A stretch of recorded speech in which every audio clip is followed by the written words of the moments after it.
le plateau en métal froid heurta le sol de pierre dans un bruit métallique retentissant.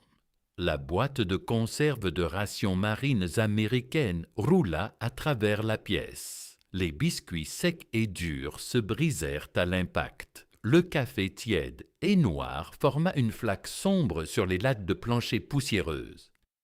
Assis à la table en bois, se trouvait un SS Standartenführer capturé, un colonel nazi de haut rang.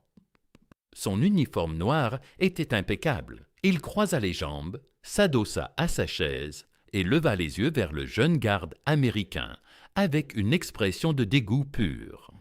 « Je suis un officier supérieur de l'armée allemande, » déclara le commandant SS. « Selon la Convention de Genève, j'ai droit aux rations pour officiers. Je refuse de manger cette porcherie. J'exige un repas chaud décent et je veux parler immédiatement à votre officier supérieur. » Le caporal américain de 19 ans fixait l'arrogant nazi. Le garde ne cria pas. Il ne leva pas son fusil. Il se contenta de regarder la nourriture renversée, hocha lentement la tête et s'éloigna. Dans la pièce glaciale, l'officier SAS esquissa un sourire.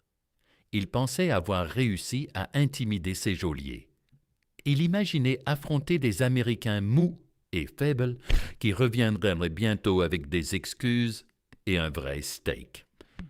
Mais il ignorait totalement qui se rendait ce matin-là au poste de commandement. Il n'avait aucune idée que le général George S. Patton allait franchir cette porte. Pour saisir l'ampleur de cette confrontation explosive, il faut remonter le fil des événements. D'après les récits transmis par les vétérans de la Third Army, cet incident s'est déroulé dans les jours amers qui ont suivi la bataille des Ardennes, au début de 1945. Ce fut l'hiver européen le plus rigoureux dont on garde mémoire. Les GI de la Third Army des États-Unis avançaient et saignaient dans des températures en dessous de zéro. Pour ces hommes, l'enfer n'était pas fait de flammes. L'enfer, c'étaient les forêts gelées des Ardennes. Ces soldats se nourrissaient précisément de ce qui se trouvait sur ce plateau en métal. Du hachis de viande congelée, des biscuits râcés, un café au goût d'eau de fossé. Ils avaient tout sacrifié pour briser l'échine de la machine de guerre nazie. Tandis que les Alliés repoussaient l'armée allemande au-delà du Rhin, ils capturaient des milliers de prisonniers. Les soldats réguliers de la Wehrmacht étaient punis et soulagés que la guerre touche à sa fin. Ils mouraient de faim et d'épuisement. Mais les Américains prenaient aussi en otage les troupes d'élite de la Waffen-SS. Et ce qui stupéfiait le plus les GI, ce n'était pas leur cruauté, mais leur arrogance sidérante. Ces hommes ont été conditionnés à se voir comme le sommet de l'évolution humaine, la race supérieure.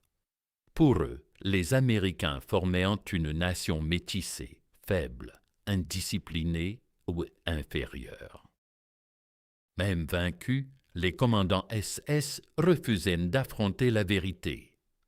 Une fois capturés, ils exigeaient des saluts de la part de caporaux américains. Ils réclamaient des quartiers isolés. Ils prétendaient aux privilèges de gentlemen. Cette illusion exaspérait les soldats américains à bout de force. Ils venaient d'assister aux suites de massacres de Malmedy où des troupes SS avaient fusillé des prisonniers américains désarmés dans la neige. L'idée d'une guerre de gentlemen n'était plus qu'un mirage. Nous revenons ainsi à cette ville allemande en ruine. Le SS Standartenführer resta seul dans la salle de détention pendant 45 minutes. Il rajusta son col. Il attendit patiemment que les Américains réparent leur erreur. Brusquement, le silence fut rompu. Des bottes lourdes résonnèrent distinctement dans le couloir. Ce n'étaient point pas les pas traînants d'infanterie fatiguée. C'étaient des enjambées nettes et autoritaires. La lourde porte en bois ne s'ouvrit pas doucement. Elle fut enfoncée d'un coup de pied.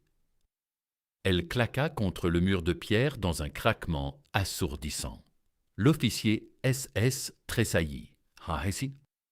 Dans l'encadrement de la porte, bloquant la lumière, se dressait une silhouette imposante.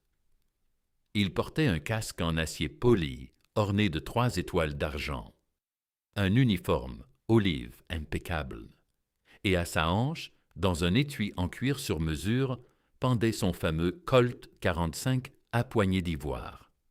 Son visage était marqué par la guerre. Ses yeux se fixèrent sur l'Allemand avec une intensité froide et implacable. C'était le général George S. Patton, commandant de la Third Army américaine, l'homme que le haut commandement allemand redoutait plus que tout autre général allié. La température dans la pièce sembla chuter d'un coup. Le rictus de l'officier SS s'effaça. Il comprit qu'il avait commis une erreur fatale. Patton entra dans la pièce. Dans sa main droite, il tenait son emblématique cravache en cuir, et il la tapotait contre sa jambe en marchant. Ah, tap, tap, tap, c'était le seul bruit perceptible. Patton s'approcha de la table. Il ne regarda pas l'Allemand. Il observa le sol. Il examina le café renversé, les biscuits brisés, la boîte de viande cabossée gisant dans la poussière. Lentement, le général Patton releva la tête. Il croisa le regard du commandant SS. « J'ai entendu », commença Patton, sa voix grave et rocailleuse emplissant la petite salle, « que notre nourriture ne vous plaît pas. » L'officier SS déglutit avec peine. Sa gorge était sèche, mais son égo chevillé au corps le poussa à répondre. « Général Patton, » dit l'Allemand, tentant de conserver une posture digne. « En tant qu'officier de rang équivalent, j'exige les droits élémentaires d'un gentleman. Mes hommes et moi atteignons des rations convenables, pas ces déchets. » Patton ne sia pas, il ne cria pas,